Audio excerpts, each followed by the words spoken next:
मावळ तालुक्याची वरदायिनी भाग्यदायिनी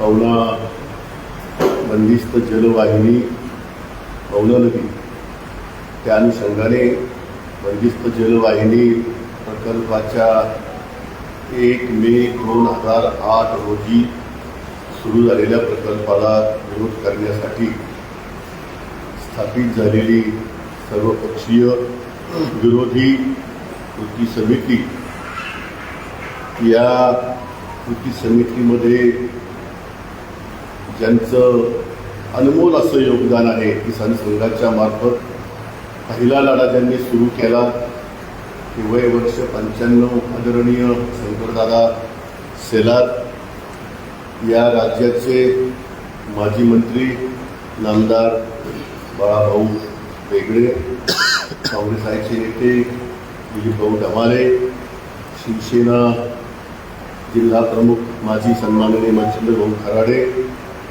चळवळीतील एक ज्येष्ठ नेते पुन्हा झेडपीचे माजी सदस्य सन्माननीय भाई भरत मोरे, मनसेचे अध्यक्ष अशोकभाऊ कुटे, पवना रणग्रस्त प्रकल्पग्रस्त अध्यक्ष संघटनेचे 2 संघटना एकत्र करून जे अनेक वर्ष संघटनेचं काम सांभाळतात ते सन्माननीय गेवटे ठाकूर साहेबचे माजी सरपंच नारायण भाऊ बोडके, विश्वनाथ दादा शेलार किसान संघाचे अध्यक्ष रामदासजी गाडे, रयत जमीन हक्क परिषदेचे सन्माननीय माऊली भाऊ सोनवणे, सुभाषराव धामनकर,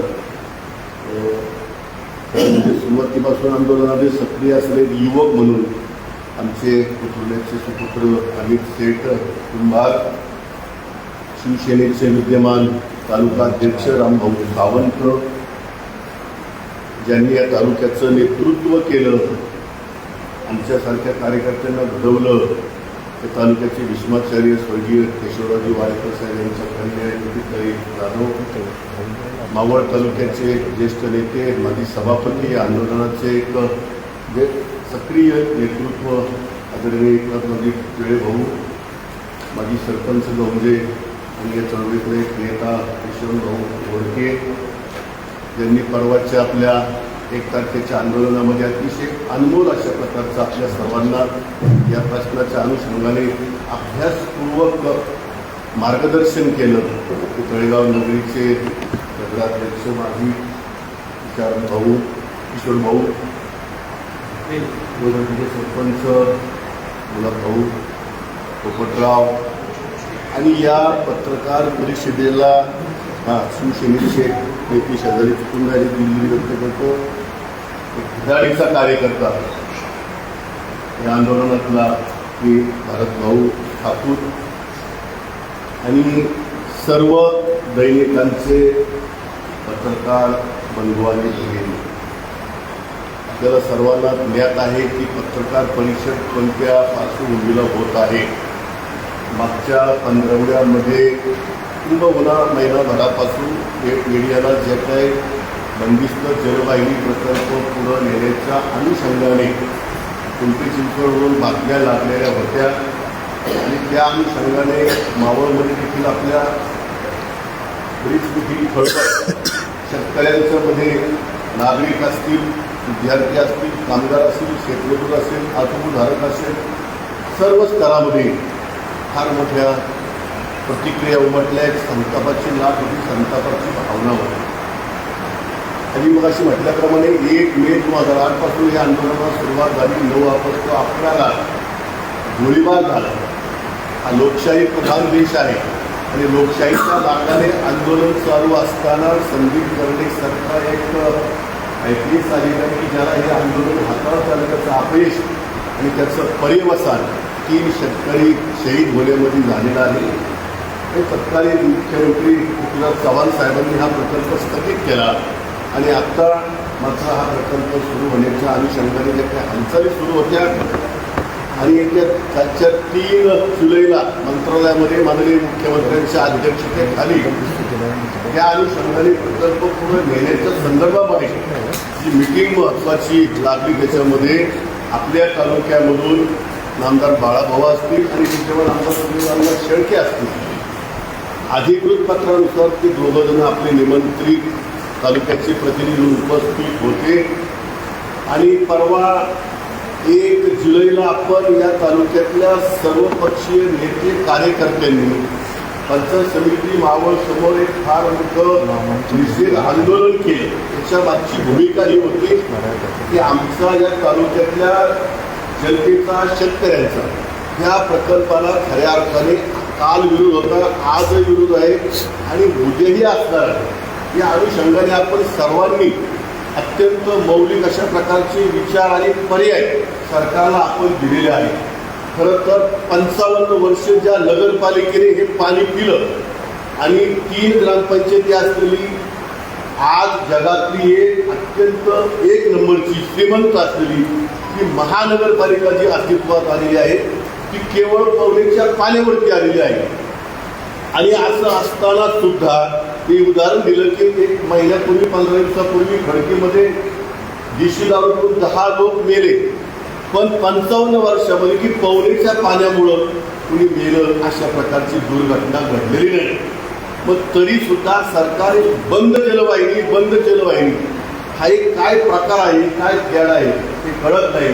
आणि म्हणून तळेगाव शहर असेल, दिवरोड शहर असेल, CRPF असेल, पाटण प्रादेशिक, चिखलसर प्रादेशिक आणि लोढापासून तो सहारा इंडियापर्यंत हा जो पवना ही जी पवित्र पवनमाई आहे तिच्या अंतर्गत असलेली 75 गावं, 75 गावाचा नळ पाणी पुरवठा योजना आणि 15,000 शेती की आज ज्या शेतीवरती लँड होल्डिंग प्रत्येक गावामध्ये 1 एकर, 1.5 एकर, अर्धा एकर, 2 एकर.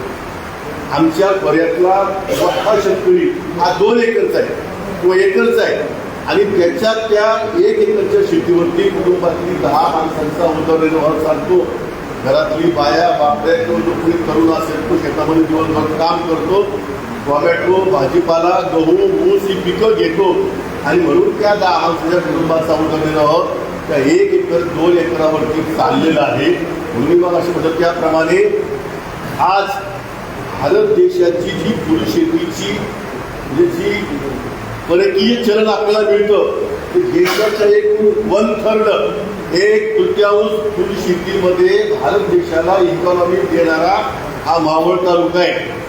अत्यंत महत्वाचा मुद्दा आहे. इथली माती, इथलं पाणी आणि इथलं हवामान याच्या आधारावरती नोंद घेण्यासारखा विषय 1/3 भारत परकीय चलन फुलशेतीमधून मिळतं. लाखो कोंबड्यांचे पोल्ट्री फार्म आहे. त्याच्यावरती प्रत्येक गावामध्ये जवळपास 20-25 पोल्ट्री फार्म आणि त्याच्यावरती त्या कुटुंबातले 2-2, 3-3, 4-4 कामगार त्यांचा उदरनिर्वाह चालतोय. पोल्ट्री असेल, दुधाचा व्यवसाय असेल, फुलशेती असेल, आज इंद्रायणी भात हा जगात गेलेला आहे. मी सभापती असताना देशातले तज्ज्ञ बोलवले, पण जे इथल्या इंद्रायणीला जो सेंट आहे त्याची जी गुणवत्ता आहे त्याचं जे मेरिट आहे ते कुठेही नाही. अशा प्रकारचा तांदळाचा सेंट आणि दर्जा भारतामध्ये, आंध्र, UP वगैरे कुठल्याही राज्यात नाही. जे चांगलं इंद्रायणी पिकवणारा हा मावळ अशा सर्व अर्थाने परमेश्वराने इथं दिलेली नैसर्गिक देणगी आहे. ही देणगी तशीच ठेवायची असेल तळेगाव शहराचा, दिवरोड शहराचा पाणी प्रश्न किंवा हे डेव्हलपमेंट जे चाललेले हे जर पुढं भविष्यात होऊ द्यायचं असेल आणि इथला शेतकरी जिवंत ठेवायचा असेल तर हा प्रकल्प गौजापासूनच पिंपरी चिंचवड महानगरपालिकेने बंद जलवाहिनीने पाणी द्यावं आणि गौजापर्यंत दुतर्फा असणारी नदी 15 एकर शेती ही वाचवावी, ही जिवंत राहावी, पवनामाई प्रवाहित राहावी यासाठीच ही आजची आपली मागणी आहे. आणि हे आपलं प्रतिनिधित्व करण्यासाठी कालच्या मंत्रालयातल्या किंवा विधानभवनातल्या मिटिंगला आपल्या सर्वांचे, तालुक्याचे, इथल्या शेतकऱ्यांचे प्रतिनिधी म्हणून नामदार बाळाभाऊ बेगडे हजर होते. त्यांनी त्या ठिकाणी आपलं प्रतिनिधित्व केलेलं आहे आणि ते त्या कालच्या मिटिंगचा वृत्तांत आपल्या सर्वांच्या समोर मांडणार आहे. आणि म्हणून मी आजच्या ह्या पत्रकार परिषदेला आपण सर्वजण उपस्थित राहिलात, निमंत्रणावरून स्वीकार केला, उपस्थित राहिलात याबद्दल या ठिकाणी उपस्थित झालेल्या सर्वपक्षीय नेत्यांचं आणि आपल्या सर्व पत्रकार बंधूंचं मनापासून हार्दिक स्वागत करतो, आपल्याला धन्यवाद देतो. आणि पुढचं प्रमुख कामकाज बाळाभाऊ पाहतील. तुमच्या प्रश्नांना कालच्या सभेचा वृत्तांत आपल्याला सर्वांना देतील अशी त्यांना विनंती करतो. कालची मीटिंग झाली, बैठक झाली मुख्यमंत्री साहेबांसोबत, नेमकं त्यामध्ये काय निर्णय झालेला? प्रथमतः आजच्या या पत्रकार परिषदेच्या निमित्ताने भारतीय किसान संघाच्या नेतृत्वात 2008 सालापासून तर 2026 या 18 वर्षाच्या कालखंडामध्ये ज्यांच्या नेतृत्वात हे आंदोलन उभं राहिलं ते आपल्या सर्वांचे ज्येष्ठ नेते आदरणीय शंकर मामा शेलार आणि प्रामुख्याने 2008 पासून एक विचाराने एकजुटीने या आंदोलनाच्या माध्यमातून या ठिकाणी प्रामुख्याने जे पक्ष सक्रिय सहभागी झाले त्यामध्ये राष्ट्रीय काँग्रेस पक्ष असेल, शिवसेना पक्ष असेल, महाराष्ट्र नवनिर्माण सेना त्या ठिकाणी सहभागी असेल, Republican party of India Athawale साहेबांचा गट असेल, त्याचबरोबर मावळ तालुक्याच्या आमच्या माऊली भाऊ सोनवणे यांच्या माध्यमातून काम करणारी आमची संघटना असेल, त्याचबरोबर भारतीय जनता पक्ष आणि मला वाटतं मावळ तालुक्यामध्ये काम करणारी पवना धरणग्रस्त कृती समिती आणि पवना धरणग्रस्तांच्या माध्यमातून त्या ठिकाणी सातत्याने लढा देणाऱ्या महाराष्ट्र अशा विविध पक्षाच्या माध्यमातून सातत्याने पहिल्यापासून जी आमची भूमिका होती त्या भूमिकेच्या अनुषंगाने महाराष्ट्राचे मुख्यमंत्री आदरणीय देवेंद्रजी फडणवीस साहेब यांच्या उपस्थितीमध्ये त्यांच्या अध्यक्षतेखाली त्या ठिकाणी बैठक संपन्न झाली. परंतु बैठकीपूर्वी आमच्या सर्व कृती समिती आणि सर्वपक्षीय नेत्यांच्या माध्यमातून त्या बैठकीला आपण जाऊन आपली भूमिका मांडली पाहिजे अशा स्वरूपाचा निर्णय झाला आणि त्या अनुषंगाने काल मी त्या ठिकाणी त्या बैठकीला उपस्थित राहिलो. खरं तर 2008 सालापासूनचा हा संपूर्ण जर चित्र आपल्या समोर पाहिलं तर कालच्या बैठकीचा जो वृत्तांत आहे तो माझ्या मावळच्या जनतेला आपल्या माध्यमातून माहिती व्हावा म्हणून मी स्वतः आज या ठिकाणी आमच्या कृती समितीला विनंती केली आणि ही बैठक आयोजित करण्याच्या संदर्भातला निर्णय घेतला. एकंदरीत कालची बैठक सुरू झाल्यानंतर पिंपरी चिंचवड शहराचे आयुक्त यांनी पवना बंदिस्त जलवाहिनीच्या संदर्भात त्या ठिकाणी एक प्रेझेंटेशन प्रथमतः संपूर्ण सभागृहाला दिलं.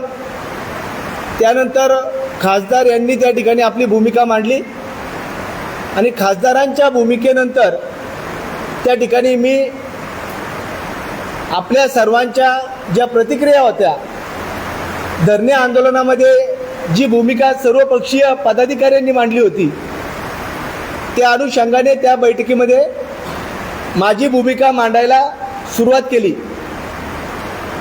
एकंदरीत जर मावळ तालुका हा पुण्याच्या आणि मुंबईच्या मध्यवर्ती असलेला तालुका हा खऱ्या अर्थाने शाप की वरदान हा प्रश्न आमच्या मावळवासियांच्या मनामध्ये आहे. कारण मावळ तालुक्यामध्ये आत्तापर्यंत जर राज्य सरकार आणि केंद्र सरकारने वेगवेगळ्या प्रकल्पासाठी किती एकर जमीन संपादित केल्या हा जर आकडा त्या ठिकाणी मी काल सांगितला त्यामध्ये देवरोड छावणी परिषद म्हणजे कॅन्टोन्मेंट बोर्डाच्या हद्दीमध्ये एकूण क्षेत्र आहे 8,810 एकर आणि या 8,810 एकरपैकी त्या ठिकाणी 6,500 एकर क्षेत्र हे स्वातंत्र्यानंतर त्या ठिकाणी संरक्षण खात्याच्या विविध प्रकल्पासाठी मग केंद्र सरकारने त्या ठिकाणी संपादित केलं. हे संपादित करत असताना प्रामुख्याने आमच्या देवरोड छावणी परिषदेमधल्या मिसाईल प्रकल्पासाठी जमीन संपादित केली गेली. महाराष्ट्र आणि देशातलं एकमेव असं उदाहरण असेल की जी 500 एकर जमीन देशाच्या संरक्षणासाठी देण्यासाठी आमच्या शेतकऱ्यांचा निर्णय झाला की आपण कुठलंही आंदोलन करायचं नाही. काय दर मिळेल सरकारने आम्हाला विश्वास दिला आणि 2006-07 साली त्या ठिकाणी पहिली जमीन देण्याचा निर्णय झाला आणि आम्ही 500 एकर जमीन ताब्यामध्ये दिली. परंतु ती ताब्यात दिल्यानंतर मिसाईल प्रकल्पासाठी त्या ठिकाणी तो उभा राहिला. परंतु ज्यावेळेस सरकारने आमचा दर निश्चित केला तो दर अतिशय कमी म्हणजे 2,20,000 रुपये एकरी दर त्या ठिकाणी आमचा केंद्र सरकार आणि राज्य सरकारच्या माध्यमातून ठरवण्यात आला. मी माननीय मुख्यमंत्र्यांना विनंती केली, देशाच्या संरक्षणासाठी आम्ही जमीन दिली, चूक झाली का? कारण आम्ही जर जमीन दिल्यानंतर आम्हाला जर अशा पद्धतीने मोबदला देणार असेल आणि गेली 16-17 वर्ष आम्ही तो लढा लढतोय. मी त्याच्यातला माननीय जिल्हा न्यायालयामधला याचिकाकर्ता क्रमांक 1 आहे. जी माझी भूमिका मी माननीय न्यायालयामध्ये मांडली आणि त्या ठिकाणी न्यायालयाने मागच्या वर्षी निर्णय केला की केंद्र सरकारच्या संरक्षण विभागाने बागायती आणि जिरायतीचा निकष लावून त्या ठिकाणी शेतकऱ्यांच्या बाजूने निकाल झाला आणि त्या ठिकाणी किती रक्कम द्यावी अशा स्वरूपाचा निर्णय कोर्टाने दिला. परंतु त्यानंतर देखील आम्हाला त्या संदर्भातली कुठलीही रक्कम किंवा आम्हाला काहीच मोबदला आमच्या शेतकऱ्यांना मिळाला नाही. दुसरी बाजू मावळ तालुक्यामध्ये टाटा कंपनीची 4 धरणं आहेत. मग त्यामध्ये बुशी असेल, वलवण असेल, शिरोता असेल, ठोकळवाडी असेल. साधारणतः ठोकळवाडी धरणामध्ये आदरणीय भाई भरत मोरेंनी सांगितलेला मुद्दा अत्यंत महत्त्वाचा धरणे आंदोलनातला होता की टाटा मावळ तालुक्यामध्ये एकूण 24 TMC पाणी हे टाटाच्या माध्यमातून धरणामध्ये त्या ठिकाणी उपलब्ध होतं. आणि जी राज्य सरकारच्या जलसंपदा विभागाची धरणं आहेत मग त्यामध्ये पवना असेल, आंध्रा असेल, वडिवळे असेल, प्रामुख्याने आपलं जाधववाडी, इकडे आपलं मळवंडी, पलीकडे ठाकूर याचं आडले, कासरसाई, पुसाने ही सगळी धरणं पाहिली तर या धरणांमध्ये 16 TMC पाण्याचा साठा उपलब्ध होतो. म्हणजे दरवर्षी 4,000 मिलीमीटर पाऊस मावळ तालुक्यामध्ये पडतो. मावळ तालुक्याच्या पदरी काय पडतंय? मावळ तालुक्याला या पाण्याचा किती उपयोग होतो? एवढी धरणं मावळ तालुक्यात असताना देखील आमच्या अनेक गावं मावळ तालुक्यातली आजही अशी आहे की त्यांना पाणी उपलब्ध होत नाहीये. ही परिस्थिती त्यांच्या निदर्शनास आणून दिली. टाटाच्या माध्यमातून मावळ तालुक्यामध्ये त्यावेळेस एकूण क्षेत्र जवळजवळ 7,500 एकर क्षेत्र हे टाटाच्या ताब्यामध्ये मावळ तालुक्यातल्या शेतकऱ्यांनी दिलं. 3500 एकर क्षेत्र राज्य सरकारची जी धरणं आहे त्या माध्यमातून त्या ठिकाणी आहे.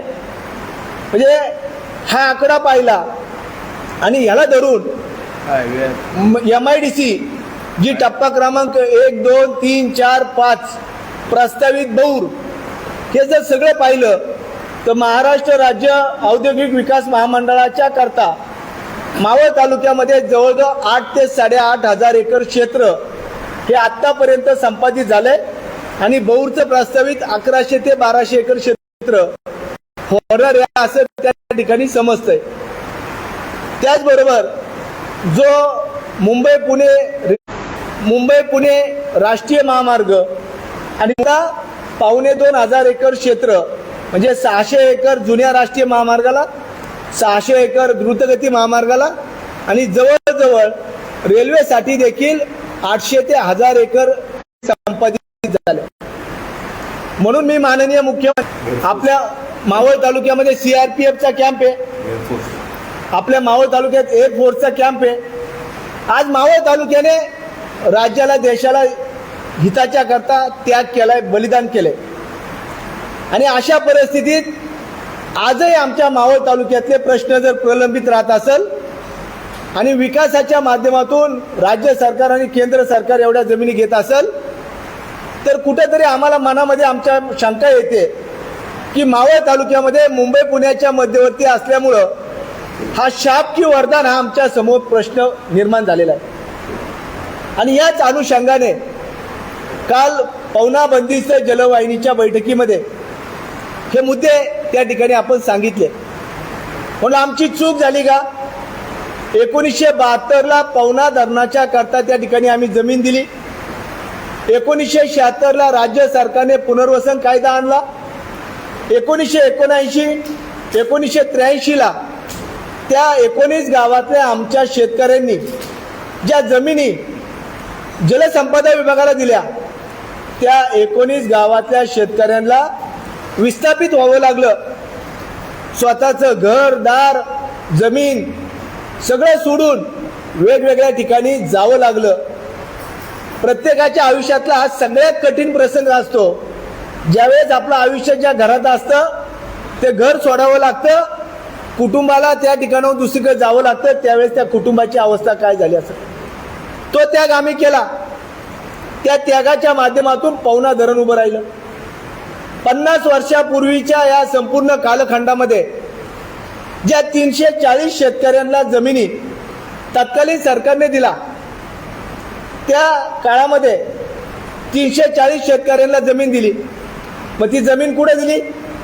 आंबीमध्ये दिली, इंदोरीमध्ये दिली, खराबवाडी, माळुंगे, चाकण, खेड तालुक्यामध्ये दिली. नंतर असं माझ्या माहिती देखील शिरूरला देखील जमीन दिली होती. परंतु या सगळ्या दिल्यानंतर त्या जमिनी कशा स्वरूपाच्या होत्या? आंबी या ठिकाणी दिलेली जमीन, मी अत्यंत जबाबदारीने सांगतो की ती भोगवटा वर्ग 2च्या जमिनी दिल्या. धरणासाठी आमची जमीन घेतली ती कोणची होती? ती भोगवटा वर्ग 1ची जमीन होती. मग भोगवटा वर्ग 2ची जमीन जी केंद्र सरकारच्या फॉरेस्टमध्ये डिफॉरेस्टेशन म्हणून त्या ठिकाणी आजही शहर आहे, त्या जमिनी आमच्या शेतकऱ्यांना दिल्या.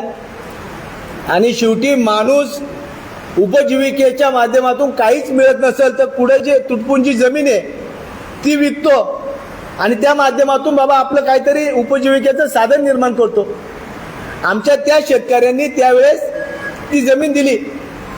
ही भूमिका रामदासजी मी बैठकीत मांडलेली आहे, कालची रेकॉर्डिंग आहे तिथं. मी एकही शब्द माझ्या मनाचा आज या ठिकाणी सांगणार नाही. जी भूमिका आमची पहिल्यापासून होती तीच भूमिका काल मी माझ्या त्या बैठकीमध्ये मांडलेली आहे. आणि हे सर्व करत असताना जी जमीन आमच्या शेतकऱ्याला दिली त्या जमिनीचे काय तुटपुंजी किंमत त्यांना मिळाली, काही ठिकाणी तर ताबे मिळाले नाही, ही गोष्ट आम्ही त्यांच्या लक्षात आणून दिली. मग याबरोबर 9 ऑगस्ट 2011ला जी घटना घडली ज्याच्यामुळं संपूर्ण देशाचं बदनामी जगामध्ये झाली. काय मागितलं शेतकऱ्यांनी? पाण्यासाठी संघर्ष. आणि या पाण्याच्या संघर्षातून आमच्या 3 शेतकऱ्यांना शहीद व्हावं लागलं. 15 ते 16 शेतकऱ्यांना त्या ठिकाणी शरीराच्या वेगवेगळ्या भागावर गोळ्या लागल्या. मी माननीय मुख्यमंत्र्यांचं काल आभार एका गोष्टीसाठी प्रामुख्याने मानलं की मी पहिल्यांदा आपलं आभार मानतो की मावळ तालुक्यातल्या या बंदिस्त जलवाहिनीच्या संदर्भात चर्चा करण्यासाठी आपण बैठक लावली, त्याबद्दल आपले मनापासून आभार मानतो. आपण 17च्या कालखंडामध्ये 14 ते 19च्या कालखंडामध्ये मुख्यमंत्री असताना आमच्या मावळ तालुक्याच्या 169 शेतकऱ्यांवर जे गुन्हे दाखल केले होते ते गुन्हे मागे घेण्यासाठी आपण सुधीर भाऊ मुनगंटीवार यांच्या अध्यक्षतेखाली मंत्री गटाच्या उपसमितीची स्थापना केली. आणि त्या कमिटीने MG गायकवाड कमिशनचा अहवाल त्या ठिकाणी मांडल्यानंतर राज्य सरकारच्या माध्यमातून त्यांचे जबाबदार मंत्री म्हणून सुधीर भाऊंच्या अध्यक्षतेखाली झालेल्या मीटिंगमध्ये त्या ठिकाणी निर्णय झाला की शेतकऱ्यांवरचे गुन्हे मागे घेण्यात यावेत. त्याचबरोबर शेतकऱ्यांवर जी एम.जी. गायकवाड कमिशनने 170 लाख रुपये नुकसान भरपाई वसूल करा म्हणून सांगितलं होतं, ते माफ करण्यात आलं.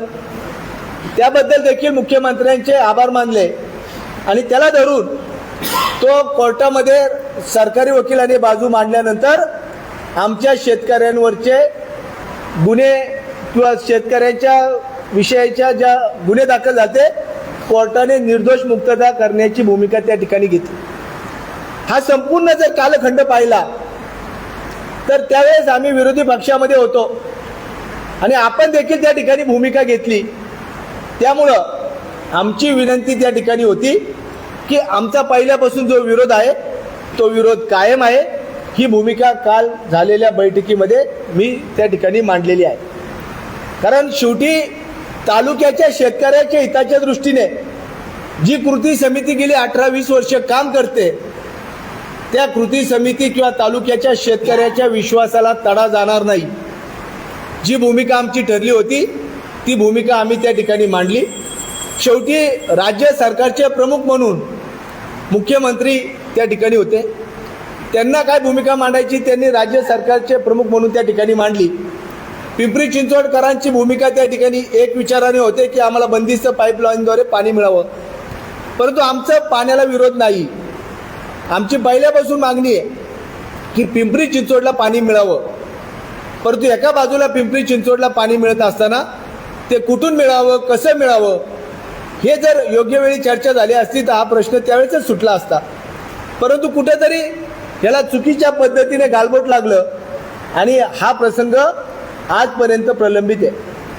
त्यानंतर माननीय मुख्यमंत्री देवेंद्रजी फडणवीस साहेब यांनी देखील भूमिका मांडताना अत्यंत स्पष्टपणे त्या ठिकाणी सांगितलं की पिंपरी चिंचवडकरांनी मावळच्या शेतकऱ्यांना साकडं घातलं पाहिजे. हा शब्द एकदम तसाच आहे. पिंपरी चिंचवडकरांनी मावळच्या शेतकऱ्यांना साकडं घातलं पाहिजे. शेवटी मावळच्या शेतकऱ्यांना विश्वासात घेतल्याशिवाय या संदर्भातला कुठलाच निर्णय त्या ठिकाणी होणार नाही. त्यांच्या काय मागण्या आहेत, त्यांच्या काय अडचणी आहेत, कशा पद्धतीने आपण याच्यामध्ये पुढे गेलं पाहिजे, या सगळ्या गोष्टी त्या ठिकाणी मांडत असताना मी स्वतः त्याच्यामध्ये लक्ष घालतो. आम्ही सगळ्यांनी मागणी केली की बाबा आज जरी आम्ही बैठकीला आलो, आम्ही म्हणजे अंतिम निर्णय नाही आहे. आमच्या शेतकऱ्यांच्या प्रतिनिधींचे काही प्रमुख यांना आपण वेळ द्यावी. त्या ठिकाणी आम्ही आमच्या भूमिका त्या ठिकाणी मांडू आणि त्या ठिकाणी आमच्या भूमिकेला न्याय मिळावा. मग माननीय मुख्यमंत्र्यांनी देखील त्या ठिकाणी सांगितलं की मी 1 आठवड्याच्या आत मावळचे शेतकरी प्रतिनिधी आणि त्यांच्याबरोबर जे काही लोकप्रतिनिधी आहे त्यांना बोलून त्या ठिकाणी बैठक घेण्याचा विश्वास निर्णय कालच्या त्यांनी बैठकीमध्ये दिला. हे सर्व कालच्या झालेल्या बैठकीचा वृत्तांत आहे. या संदर्भात आता आम्ही जी आमची कमिटी आहे ही बसून येणाऱ्या काळात माननीय मुख्यमंत्र्यांकडे जाण्यापूर्वी काय कसं भूमिका ठेवायची हे ठरेल आणि त्याप्रमाणे आम्ही आमची भूमिका त्या ठिकाणी मांडू ही देखील आज आपल्याला नमूद करतो. हा राजकारणाच्याही पलीकडचा विषय. दुर्दैवाने मावळ तालुक्यात याचं राजकारण आम्ही कुणीच करायचं नाही असा निर्णय केलेला आहे. त्यामुळं हा विषय मावळच्या भविष्याच्या हितासाठी सगळ्यांनी राजकारणाचे जोडे बाजूला ठेवून 2 पावलं पुढे येऊन कोण मोठा कोण लहान कुणी काय केलं यापेक्षा येणाऱ्या काळात आपण मावळ तालुक्यातल्या भवितव्यासाठी काय योग्य करू शकतो या भूमिकेसाठी सगळ्यांनी एकत्र यावं म्हणून आदरणीय अध्यक्ष ज्ञानेश्वरजी दळवी यांच्या उपस्थितीत शंकर मामा शेलार यांनी बैठकीत सांगितलं की सगळ्या लोकप्रतिनिधींना भेटून त्या ठिकाणी आपण कळवा की जे धरणं आंदोलन आहे त्याला उपस्थित राहावं आणि त्या भूमिकेतून आम्ही त्या ठिकाणी झालेल्या धरणं आंदोलनाला उपस्थित राहिलो आणि आमची भूमिका त्या ठिकाणी मांडली. अशा स्वरूपाचा विषय येणाऱ्या काळात देखील सर्वच मावळ तालुक्याचे जे पक्ष सक्रिय नसेल भारत भाऊ त्यांनाही सक्रिय करा शेवटी हा विषय कुठल्या एका वैयक्तिक पक्षाचा नाहीये, हा मावळ तालुक्याच्या भवितव्याचा प्रश्न आहे. आज आपण भामा स्टेटमधून पुण्याला पाणी गेलंय, आंध्रा धरणातून पिंपरी चिंचवडला ऑलरेडी 1.5 TMC पाणी गेलेलं आहे आणि या सगळ्या गोष्टी त्या ठिकाणी आहेत. येणाऱ्या काळात आपल्या धरणामध्ये किती पाण्याचा साठा आहे, आपलं काय व्यवस्थापन आहे, कशा पद्धतीने केलं पाहिजे, ही कृती समिती त्यांच्या अधिकारामध्ये भविष्यातली व्यूहरचना ठरवून सरकारच्या पुढे मांडेल, हा विश्वास आज या ठिकाणी व्यक्त करतो आणि थांबतो. धन्यवाद. त्या दिवशी झालेलं धरणे आंदोलन, 1 तारखेचं धरणे आंदोलन हे सर्वपक्षीय होतं. त्या दिवशी देखील तालुक्यातील एक राजकीय आणि सामाजिकदृष्ट्या मोठा असलेला पक्ष, राष्ट्रवादी काँग्रेस पार्टी पक्ष, याचा कुठलाही प्रतिनिधी त्या दिवशी नव्हता. आज देखील कालच्या CM साहेबांच्या बैठकीनंतर या ठिकाणी तालुक्याचे लोकप्रतिनिधी नाही आहेत, त्यांच्या पक्षाचा कुठला प्रतिनिधी नाही आहे. एका पक्षाला वरून किंवा तो पक्ष दूर जाऊन ही वज्र म्हणून तुम्ही कशी बांधाल? बरोबर तुम्हाला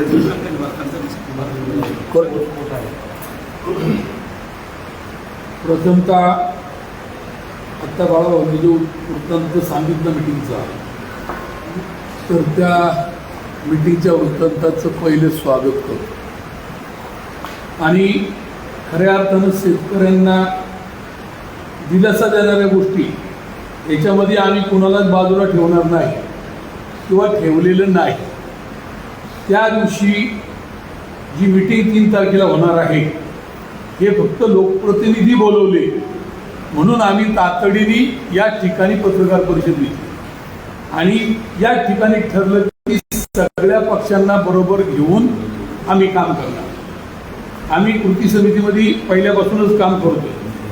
आज 2008 पासून जो सुरुवात झाली 11 पर्यंत आम्हीच होतो, आम्हीच बरोबर होतो आणि ते काम आम्ही पुढे चालू ठेवलेलं आहे. आम्हाला पिंपरी चिंचवडला पाणी द्यायचं नाही असा आमचा कुठल्याही राजकीय पक्षाचा असो किंवा कृती समितीचा असो असं म्हणणे नाही. पूर्वीच त्यांना रावेतपासून पाणी दिलेले, दोन्ही झडीचं पाणी शेतकरी उचलत आहेत.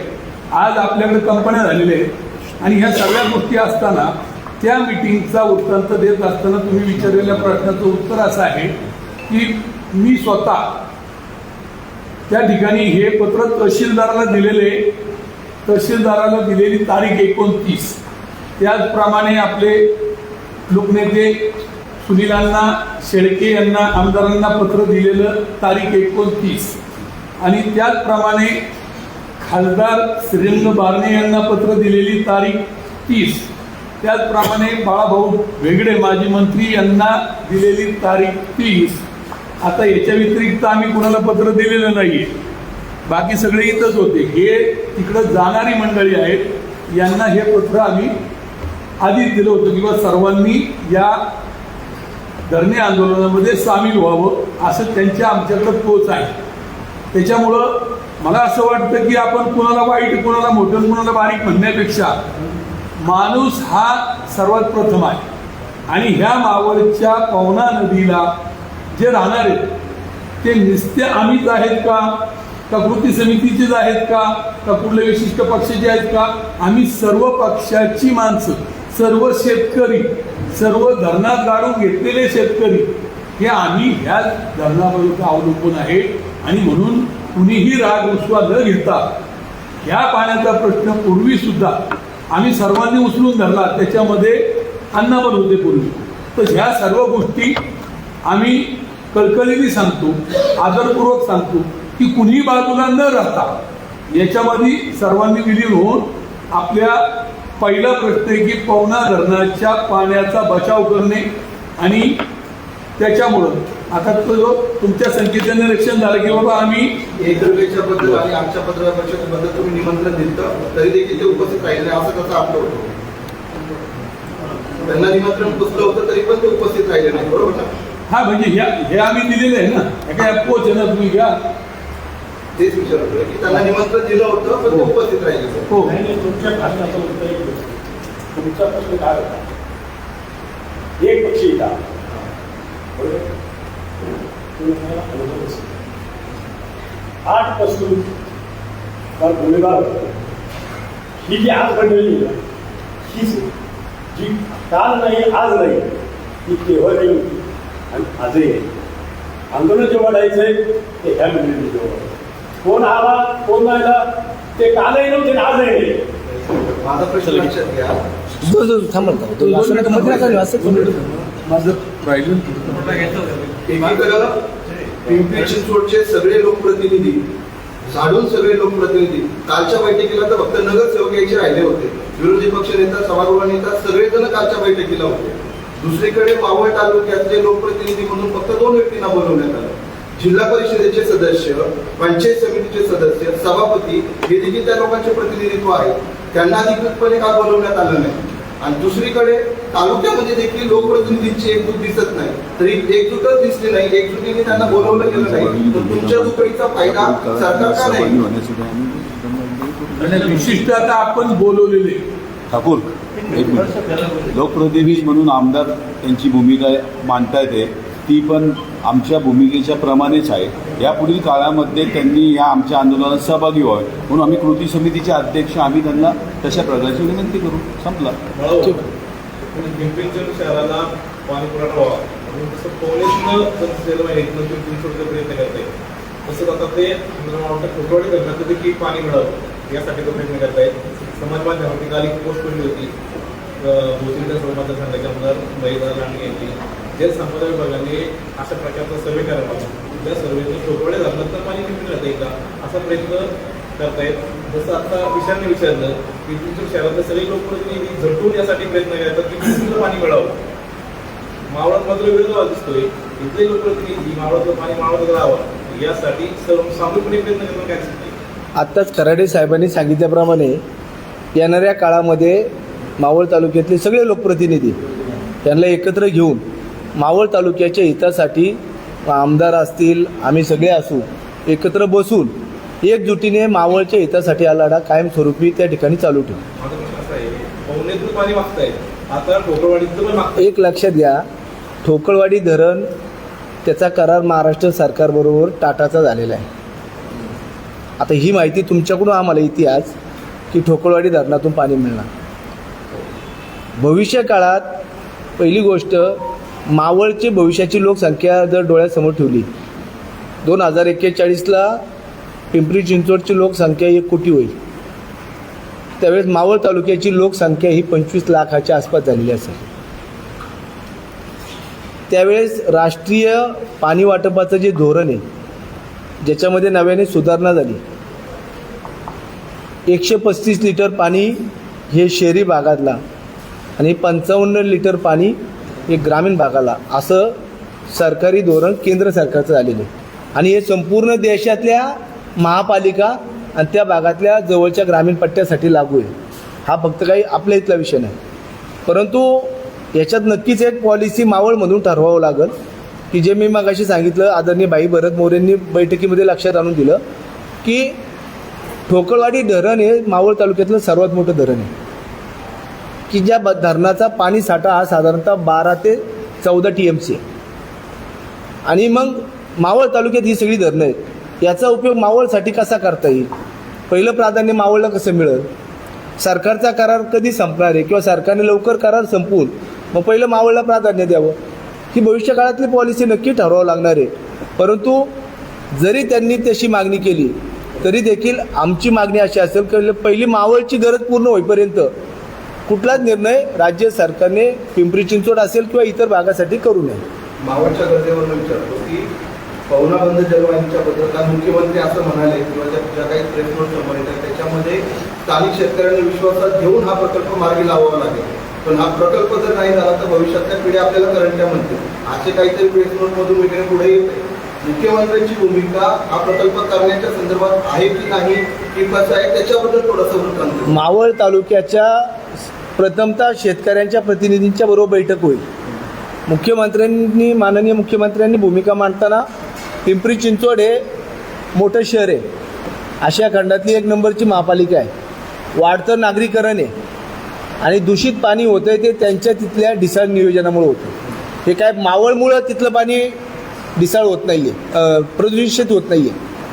तिथं ज्यावेळेस एखादा नवीन गृहप्रकल्प उभा राहतो आज रावेत किवळे या भागातला एक गृह प्रकल्प पकडला तर 500 आणि 1000 फ्लॅटचा एक गृह प्रकल्प होतो एका एका ठिकाणी सोसायटीचा.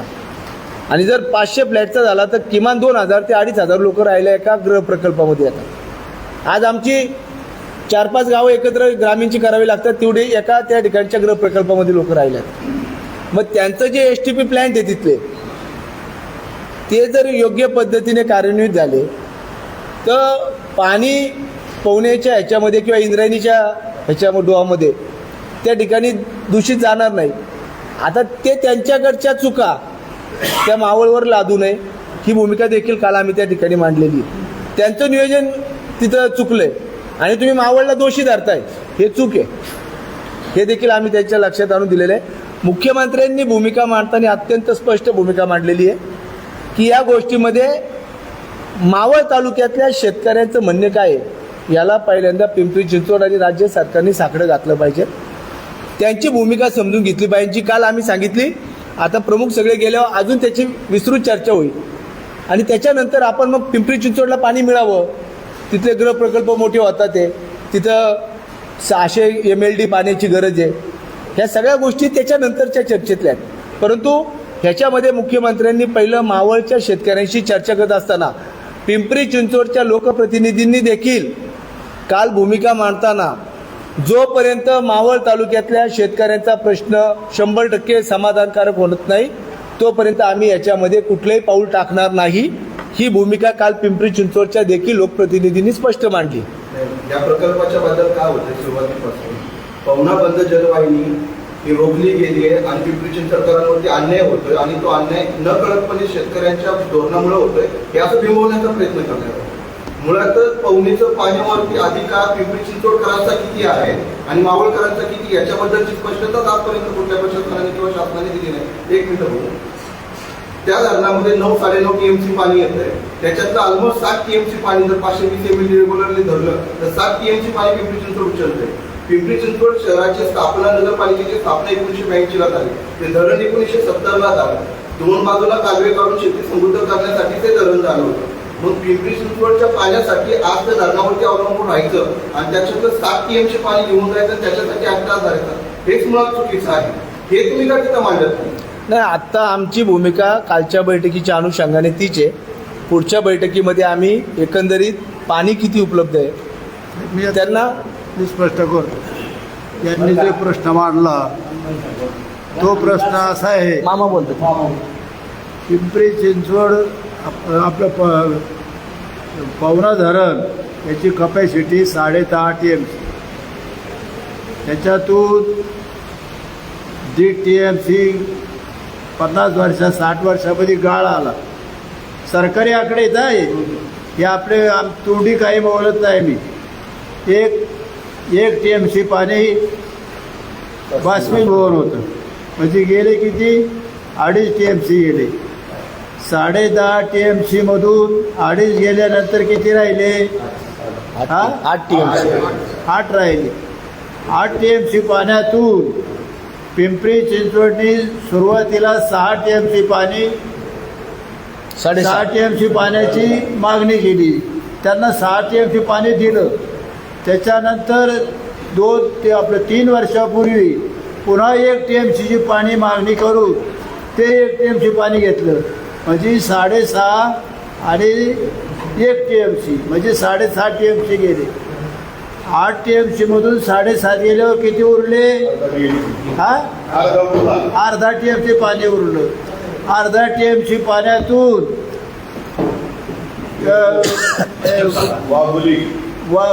आपले वाघोली पाणी पुरवठा योजना 0.75 आणि MIDC पिंपरी चिंचवडची पूर्वीची MIDC त्यांना 1.75 म्हणजे ते 1.5 TMC पाणी गेलं. ते 1.5 पाणी गेलं, पिंपरीचं गेलं, सगळं झालं. मावळच्या शेतकऱ्यांना 15,000 एकर बागायतीला 0 पाणी राहिलं, प्यायला सुद्धा 0 पाणी राहिलं म्हणजे सरकारी आकडेवारी आहे. मग याच्यातून आता जे चाललेलं आहे त्याचा मार्ग काढण्याकरता त्यांना विचारायला पाहिजे. आणि ही गोष्ट आम्ही मंत्रालयामध्ये बैठक झाली त्यावेळेला सुद्धा त्यांना विचारलं, पुण्याला बैठक झाली त्याच्यातसुद्धा विचारलं त्यांनी सांगितलं आजपर्यंत आपल्याला काही त्यांनी माहिती दिली नाही.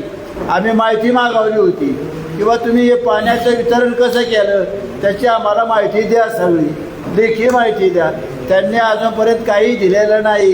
आणि आपल्या मावळातल्या 65 गावाच्या पाणी पुरवठा योजना, धरणाच्या आतल्या 16 पाणी पुरवठा योजना आणि 15,000 एकर बागायती क्षेत्राला 0 पाणी उरतंय. म्हणजे हिशोबाने पाहिलं तर आज ते पाणी शेतकऱ्याला कसं मिळेल ही आपली भूमिका राहील. आणि पाणी प्यायला सुद्धा 70 गावाची पाणी पुरवठा योजना आणि आतल्या गावांची 16 गावाची पाणी पुरवठा योजना यांना सुद्धा पाणी मिळणार नाही हिशोबाने. पण हे जे चालले हे अनराथराही सगळं चाललेलं आहे. आम्ही त्यांना विचारलं की हे पाणी पुरवठा योजना तुम्ही कशा पद्धतीने पाणी वितरण केलं याची आम्हाला माहिती द्या. त्या अधिकाऱ्यांना मंत्र्यांनी सुद्धा त्यावेळेला मुंबईमध्ये सांगितलं की यांना माहिती पुरवा तुम्ही ती. आजपर्यंत आपल्याला ती माहिती मिळाली नाही. असा हा तुमच्या प्रश्नाचं उत्तर आहे. हे अशा प्रकारे त्यांनी शेतकऱ्याच्या हिताकरता कालची बैठक झाली. माजी आमदार बाळासाहेबांनी सांगितलं की शेतकऱ्याच्या हिताकरता आपण वाटायचं आहे. म्हणून साठी आपली जी काय भूमिका असेल ती भूमिका आता जी त्या मंत्र्यांनी मुख्यमंत्र्यांनी जी मांडली त्याला धरून आपल्या शेतकऱ्यांच्या प्रतिनिधींनी आणि नेते मंडळींनी एकत्र येऊन त्याच्यावरती चर्चा करावी, याच्यातून मार्ग काढावा आणि मार्ग काढून शेतकऱ्याच्या हिताचं आपल्याला हे करावं अशी मी विनंती करतो. दुसरा सर, प्रश्न असा आहे, पवना इंद्रायणी नद्या यांचं पावित्र्य राखलं गेलेलं नाही. ते उमापासून संगमापर्यंतची परिस्थिती आहे या नद्यांची की दिवसा डवळ्या म्हणून ते नद्या किनारी असणाऱ्या ज्या ग्रामपंचायती आहेत त्यांचं दूषित पाणी जाते. त्यामुळे ह्या नद्या प्रदूषित झालेल्या आहेत आणि धरणाचं जे स्वच्छ पाणी आहे त्याच्यात मिसळलं जातं. तर या नद्याचं पावित्र्य राखण्यासाठी मुख्यमंत्री साहेबांना तुम्ही ज्या परिसरात असणाऱ्या ज्या ग्रामपंचायती आहेत त्या ग्रामपंचायतीमध्ये जे दूषित पाणी आहे, कारखान्याचं दूषित पाणी आहे, हे रोखण्यासंदर्भात काही साखर घातली. पुणे महानगर प्रदेश विकास प्राधिकरण PMRDAच्या माध्यमातून इंद्रायणी आणि पवना हे दोन्ही नदी सुधार प्रकल्प त्या ठिकाणी भविष्यकाळात कार्यान्वित करावे. त्याच्यासाठीचा पहिला टप्पा लोणावळ्यापासून तर आपल्या मावळच्या दीवपर्यंत आणि 600 कोटीचं टेंडर नदी सुधार प्रकल्पाच्या संदर्भातलं अंतिम टप्प्यामध्ये आहे. त्या संदर्भात आमचा पाठपुरावा चालू आहे. मी स्वतः त्याच्यात लक्ष घातलेलं आहे, कारण मी 19ला मंत्री असताना PMRDAच्या टीमच्या माध्यमातून हा संपूर्ण सर्वे करून घेतला होता. केंद्र सरकारचा त्या प्रकल्पासाठीचा हिस्सा 60% आणि राज्य सरकारचा 40% असं ते धोरण कमी जास्त असेल. तो प्रस्ताव केंद्राकडे मान्यतेसाठी गेलेला आहे. मागच्या 15 दिवसापूर्वी दीवला केंद्रीय राज्यमंत्री मुरली अण्णा मोहोळ ते आले होते. ते स्वतः मला म्हटले की मी स्वतः याच्यात तुम्हाला लवकर केंद्राची मंजुरी देऊन हा पहिल्या टप्प्यातला करावा आणि पवनेचा आराखडा देखील त्या ठिकाणी सुरू झालेला आहे. हा भविष्यकाळाची गरज आहे. पवनाच्या शुद्धीकरणावरून विचारतो की पवना नदीचं पाणी अशुद्ध आहे, त्याच्यात एकदम खराब पाणी येत आहे म्हणून लोकांचं आरोग्य खराब होत आहे. आधी कोर्टतर्फेने त्याच्या प्रतिनिधींची गोष्ट मांडली.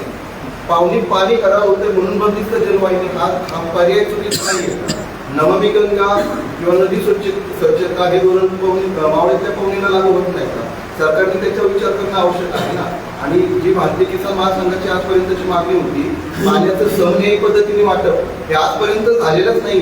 बंदिस्त जलवाहिनी झाल्यानंतर ते कुठल्या अँगलने होणार आहे? या जलवाहिनीला विरोध आत्यापासून झालेला पाहिजे असं आम्हाला तरी वाटतं. आणि ती भूमिका लोकप्रतिनिधींनी मांडली पाहिजे. आजपर्यंत एकही पाण्यासाठीचं आंदोलन पिंपरी चिंचवडकरांना करावं लागलं नाही. मात्र मागच्या 7 वर्षामध्ये मावळातल्या शेतकऱ्यांना आंदोलन करावं लागते आणि शेतकऱ्यांची भूमिका जाणून घ्यावी लागते. लोकप्रतिनिधी का कमी पडतात यामध्ये? जर त्यांचे लोकप्रतिनिधी त्यांच्या पातळीवरती मिटवत असतील तर उन्हातानामध्ये पावसामध्ये शेतकऱ्यांनी कशाला पुढे यायला पाहिजे? या लोकप्रतिनिधींनी तुमची बाजू मांडली पाहिजे ना. नाही, म्हणूनच आम्ही आपल्या लोकप्रतिनिधींची बैठक घेऊ आणि तुमच्या खूप महत्त्वाच्या सूचना आहे जेणेकरून पुढच्या काळात बाबा ह्या करणं कशा गरजेच्या आहेत. दोन्ही प्रश्न हो, त्यांचे दोन्ही प्रश्न जे आहेत त्यांचे जे दोन्ही लक्षात घ्या की तुम्ही जे बोलले की काल तो तिथं अहवाल त्यांनी सादर केला, त्या अहवालामध्ये त्यांनी टक्केवारी नदी प्रकल्पामध्ये जे चाललेले आहे, दूषितीकरण चाललेले आहे, ह्या सगळ्या विषयामध्ये पर्याय होऊ शकतो. म्हणजे जलशुद्धीकरणासाठी पर्याय येऊ शकतो. पाणी खराब आहे त्याला जलशुद्धीकरणामधून काही वापर करून अजून केमिकल्स वापरून शुद्ध होऊ शकतो. परंतु धरणातून पाणी जे उचलणार आहे आणि धरण रिकामं होणार आहे ह्याला पर्याय होऊ शकत नाही.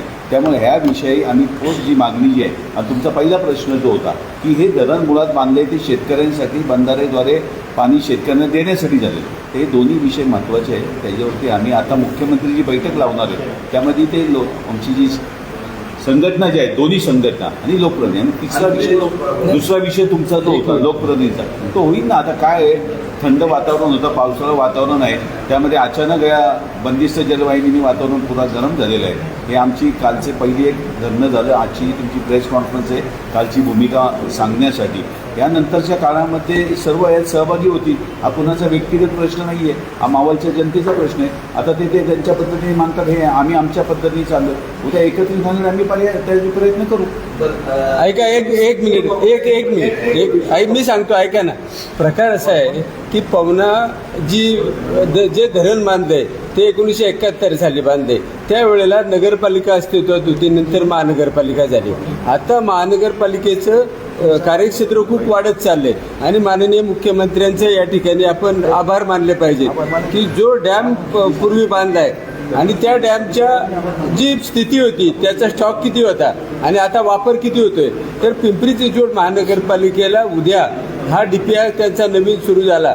जवळजवळ 50 मजल्यापर्यंत त्यांना बांधकामाला परवानगी दिलेली आहे. मग तिथली लोकसंख्या वाढत राहणार आहे. मग त्याच्यावर अभ्यास केला पाहिजे की आमच्या पवण्याचं स्टॉक किती आहे, पिंपरी चिंचवडची गरज किती आहे आणि ती गरज झाल्यानंतर आमच्या मावळ शहराला काय मिळणार याचा स्टडी झाला पाहिजे. प्रामुख्याने पिंपरी चिंचवडकरांचा जो प्रश्न आहे ना, पिंपरी चिंचवडकरांची जी मागणी आहे आणि त्याच्यावर आता जो ओहापोह चालला आहे, ह्याला दोन दिशा निर्माण होत आहे.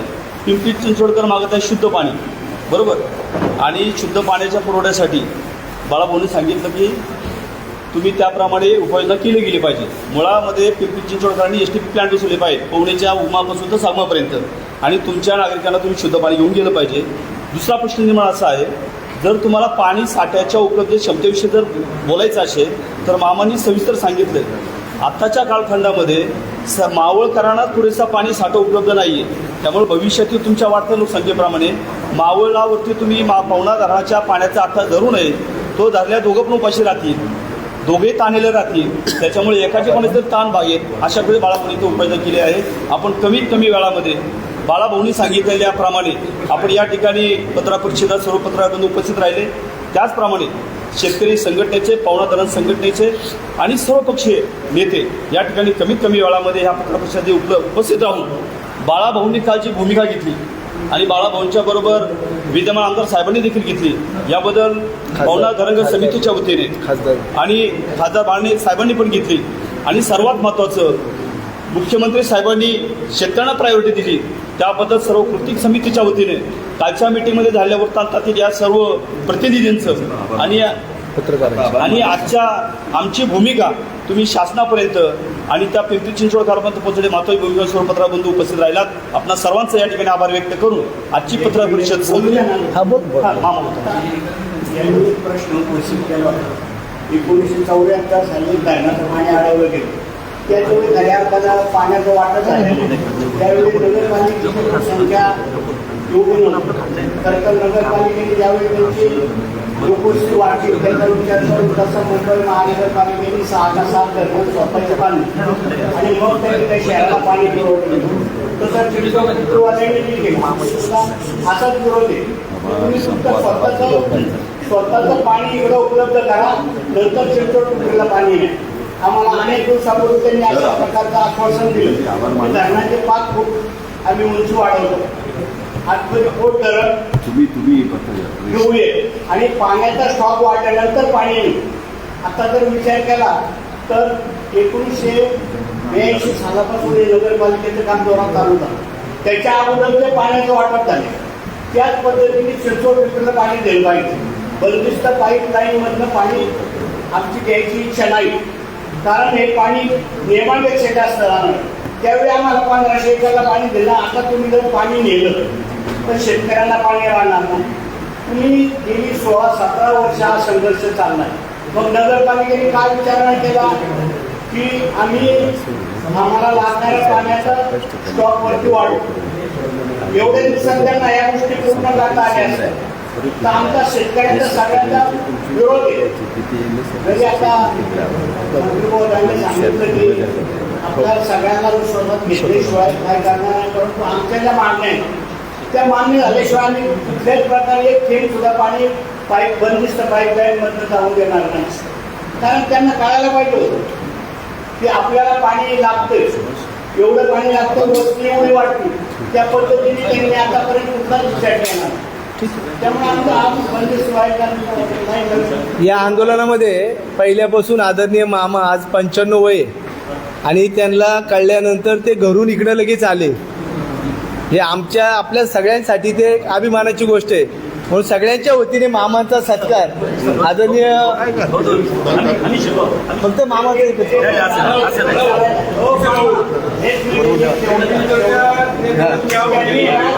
ज्या पद्धतीने प्रोजेक्ट तयार केलाय, पाणी दाखवलं त्या पद्धतीने अजिबात पाणी लागणार नाही. पाणी दाखवलंय म्हणजे 8.5 पेनची पाणी.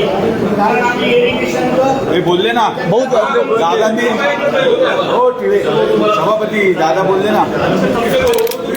नेत्यांना केलं होतं रायवेच्या पुढं पवना नदीमध्ये आंघोळ करून दाखवा. त्या वनात पण काय का चॅलेंजच आहे ना, माझं चॅलेंजच आहे. कारण आहे ना, आता सगळ्या जर मिटिंगचा जर पाहिलं तर स्पेशल अंक असणार. माणसाला पाणी मिळालं पाहिजे आणि पुरेसं पाणी भेटलं पाहिजे, शुद्ध पाणी भेटलं पाहिजे. आज 82 साली जर महापालिकेची स्थापना झाली. दुसरा विषय 72 साली धरण बांधलेलं आहे, त्यांच्यासाठी धरण बांधलेलं नाहीये, ही वस्तुस्थिती लक्षात घ्या पिंपरी चिंचवडकरांना. दुसरा विषय की 2008 पासून जर बंद जलवाहिनीचा प्रोजेक्ट चालू आहे, 11ला विरोध झाला आणि ती बंद पडली. पण 2011 नंतर यांनी पवना नदी आणि इंद्रायणी नदीमधलं पाणी शुद्धीकरणासाठी काय उपाययोजना केल्या, बजेटमध्ये काय प्रोव्हिजन केली, खर्च किती केला हे दाखव ना त्यांनी. ओपन चॅलेंज आहे माझं त्यांना. मावळाच्या आणि दुसरा एक विषय, आज तुम्ही जर पाहिलं ग्रामीण भागातला एक आहे आणि पिंपरी चिंचवड महापालिकेतला एक जर विचार केला तर जमीन आसमानचा आहे. त्याच्यामुळं तिथं जास्तीचं बांधकाम मिळतं त्यांना. दुसरा एक विषय, आज पिंपरी चिंचवड महापालिकेने 2 वेळा म्हणजे माझ्या माहितीप्रमाणे 2 वेळा शास्तीकर माफ केला. एकदा 1100 स्क्वेअर फीटचा, एकदा 600 स्क्वेअर फीटचा. आज म्हणजे तेवढी अनधिकृत बांधकामं त्यांनी वाढवली, त्यांचा एरिया ते वाढवत चालवले.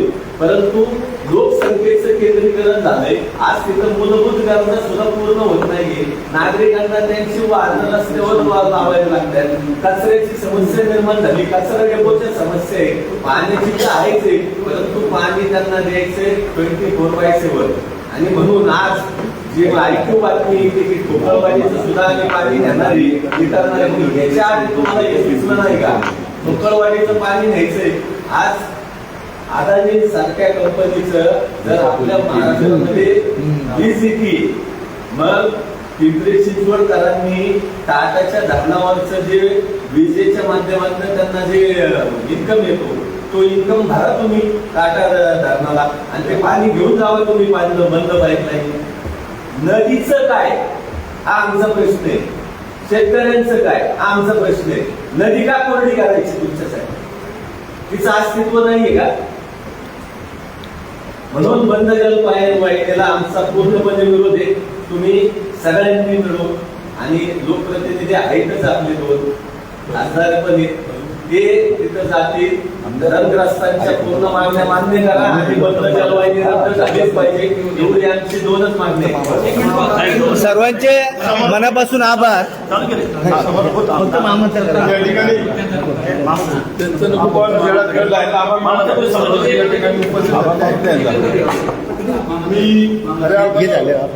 जे विश्वाचार्य आहेत आदरणीय शरद मामा यांचा या ठिकाणी मी सन्मान कशासाठी करतो की त्यांनी तरुणांना लाजवेल असं काम करतात आणि या वयामध्ये पण ते इथं येऊन आम्हाला जी प्रेरणा दिलेली आहे या प्रेरणेसाठी आपण त्यांचं दायित्व आहे त्यांचा सन्मान करावा.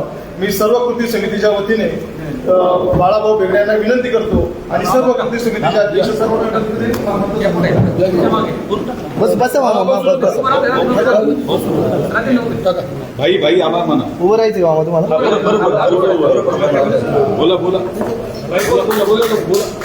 बाई तुम्ही आभार. सन्माननीय पावना जलवायू कृती समितीच्या माध्यमातून आज जी पत्रपरिषद आयोजित केली या पत्रपरिषदेतील जे संपूर्ण चॅनेल आहेत जे वार्ताहर आहेत त्या वार्ताहरांना विनंती अशी करतो की तुम्ही मावळच्या शेतकऱ्यांचा आवाज हा बुलंद करावा. कारण की मावळच्या शेतकऱ्यांची परिस्थिती त्या ठिकाणी सन्माननीय माजी मंत्री बाळाभाऊ बेगडे यांनी काल बैठकीने मांडली आणि त्या बैठकीच्या माध्यमातून जर सरकारने शेतकऱ्यांविषयात घेतले गेले नाही मात्र ही कृती समिती बंद पायपडा जो विरोध आहे तो विरोध कायम राहणार आहे. आणि म्हणून तुम्ही सगळे सर्व वृत्तपत्रे सर्व चॅनेलचे वार्ताहर मंडळी आलात. दुसरी वृत्तीने आपल्या सर्वांचे आभार मानतो आणि सभा सर्वस्वी जाहीर